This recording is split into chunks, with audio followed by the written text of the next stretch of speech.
Today I'm going to make a quick video on how to make scrunchies. I really wasn't planning on making a video today, but I was making these for my daughter. She asked me to make some for her friends for gifts, and some people started asking me how'd you make them, so I figured I would just make a really quick video. So for starters, I'm making all of these out of this stretch panne velvet. You can get this from Hobby Lobby or Joann's. It does have some stretch to it. It's not real velvet. It's pretty light. And so I just bought a bunch of different colors, and I bought about 1/4 of a yard or maybe 1/3 of a yard of each of them. So you don't need very much, and it goes a long way. So when you get it from the store, you will fold it in half from selvage to selvage. So this is one end of the fold, and then all the way to the other is the selvage. And then you're going to cut a piece 4 inches along from one end to the other. Okay, once you get this piece cut from selvage to selvage, if it's folded in half, go ahead and cut that in half. So you'll take this and slice that in half. And now you'll have 2 pieces, so it'll make 2 scrunchies. Then you'll take each of these pieces, and one at a time, because each of these will be its own scrunchie. You'll fold it in half, and again, I'm struggling here a little bit with the one hand, but just fold it in half like this, and you can sew. You can pin it. I actually found it just faster to just kind of fold it as I go on the sewing machine, and like maybe about 1/4 inch or a little bit bigger, maybe 5/8 inch seam allowance. Just sew all the way across with a straight stitch. Okay, so I've got it folded in half at the machine. As you can see right here, it's right sides together. And we'll go ahead and put the needle down. And then I'm just going to sew with a straight stitch all the way. Okay, once you've got it sewn all the way from one end to the other, then you're going to need to turn it. You can use things like a chopstick, you can use turning tools, you could use a safety pin. You can stick a safety pin in one end and then kind of shimmy it all the way through till it comes out the other. So whatever's easiest. I went ahead and I turned one already of the 2 that I did. So here's the one that's turned.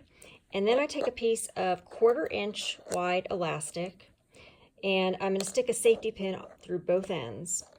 So what you'll do is one end of this, you're going to pin to the inside of one end of the tube, and then that'll hold it in place. And then the other end, you'll shimmy all the way through till it comes out the other side.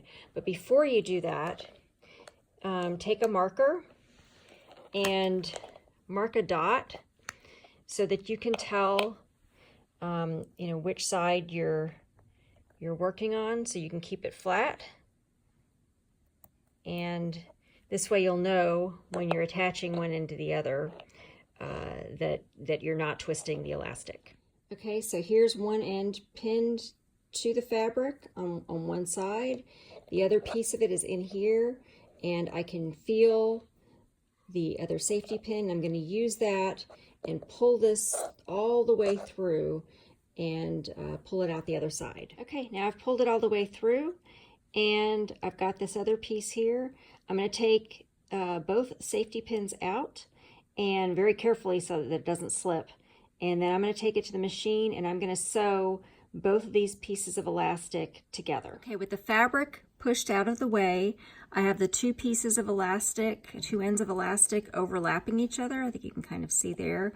I've got them both under the presser foot, and I went ahead and did the needle down to hold them in place. I've made my stitches pretty short, and I'm going to stitch back and forth a few times to make sure I've got a really nice hold on this elastic. Okay, so I've got the elastic sewn together, and what I did was folded this left side, I folded it in to hide the raw edge. So this is folded in about 1 inch or maybe 1/2 inch or 1 inch or so. And then this side is this, this raw edge is right here.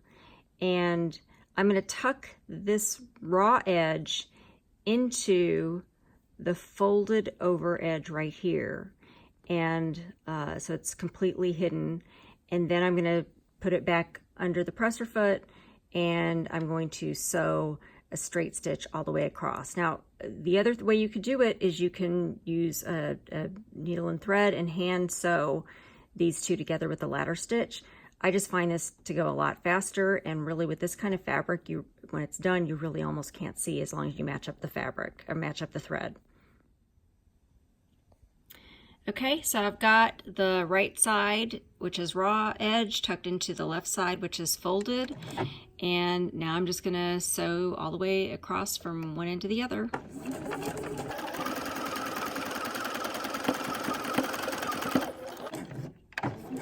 And then I'm gonna back stitch a little bit at the end. And you can see the stitching right now. But once you kind of scrunch it all up and stretch it all out, you're really not going to be able to see it. So that's how I make a scrunchie.